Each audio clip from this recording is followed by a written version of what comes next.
All right, everybody, welcome back for another deep dive. Today, we're going to be looking at something that I think a lot of people struggle with, and I know I personally do. Oh, yeah. It's the power of saying no. And we're going to be taking a look at this Mm. great article by James Clear. I love James Yeah, Clear. he's fantastic, and he's got all these great ideas about habits and productivity and stuff. Right. But this one really resonated with me because it's all about, how to reclaim your time, Yeah. how to get more energy, and how to live like a better, more fulfilling life. And that's all through the power of saying no. It's so true. It's like this hidden superpower that we all have, but we often forget to use. Right. And it's funny because, we're always taught to be polite Yeah. and to say yes and to be helpful and all that. But it turns out Yeah. that people who are comfortable saying no, they actually end up being less stressed Oh, absolutely. and they have better job satisfaction. That's what the research shows. So that's fascinating to me. And I think one of the things that Clear points out in his article is that saying no is a skill. Absolutely. It's not something you're just born with. It's like a muscle. You have to train it. Yeah, you got to practice it and get better at it, Right. just like Yeah. anything else. And, it involves setting boundaries. Yes, setting those boundaries is key. And really making conscious choices about how you spend your time and energy. 100%. Now, there's this concept of opportunity cost that I think is really important. Yes. This is crucial. And it's something that Clear talks about. And basically, it's that every time you say yes to one thing. You're saying no to something else? Exactly.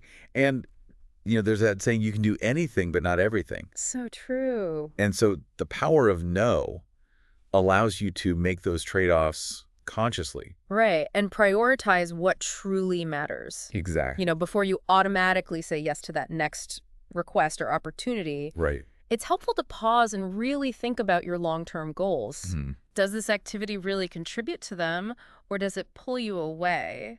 I love that because I can think of so many times where I've, said yes to something like baking cookies Oh, yeah. for the school bake sale. And then I end up missing my evening yoga class. Exactly. And then I'm like, oh, well, what was more important? Right. Contributing to the bake sale or actually taking care of myself. And it's not about being selfish. Right. It's about making conscious choices that align with your values and priorities. It's about putting your own oxygen mask on first. Exactly. You can't pour from an empty cup. Okay, so now this next part is where I kind of had my big aha moment. Okay, tell me about it. Clear talks about this rule called the hell yeah or no rule.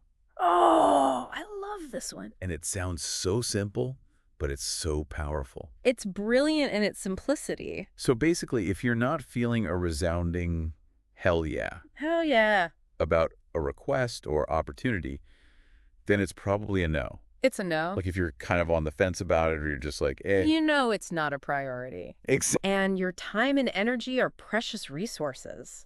But, a part of me is like, well, doesn't this make you miss out on things? That's a fair point. Like, what about those opportunities that might be challenging, Yeah, but ultimately could be really rewarding? right. I think it's important to remember that hell yeah doesn't always mean something is easy.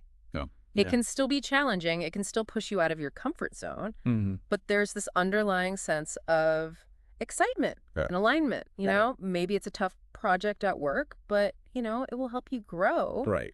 And it aligns with your career goals so you feel that spark. So it's not about avoiding challenges. It's about making sure those challenges Are the right ones for you. are the ones that you want to take on. Yes, the ones that light you up. Now, I think it's also important to remember that saying no doesn't have to be rude. Oh, absolutely. You can be kind and graceful about it. Yeah. You don't have to be like, no. Right. There are ways to decline requests while still maintaining those relationships. Yeah. You can offer alternative solutions. Mm-hmm.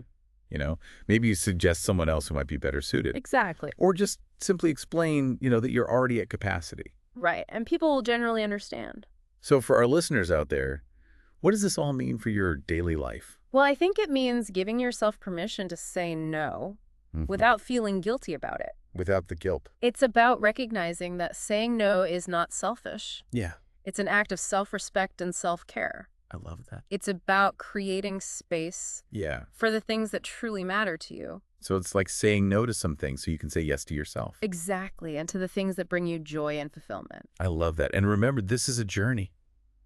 It's not a destination. It's not like you wake up one day You're the master of no. and you're like, I am the no master. Right. It takes practice. It takes practice to build that no muscle. Yes. Start small. Yeah. Maybe with a low-stakes situation, just notice how it feels. over time, you'll find yourself becoming more confident. And setting those boundaries. Absolutely, and making choices that align with your true values.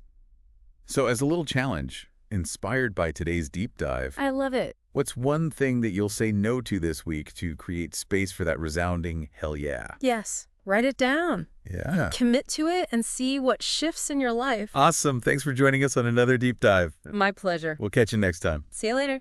Bye. Bye.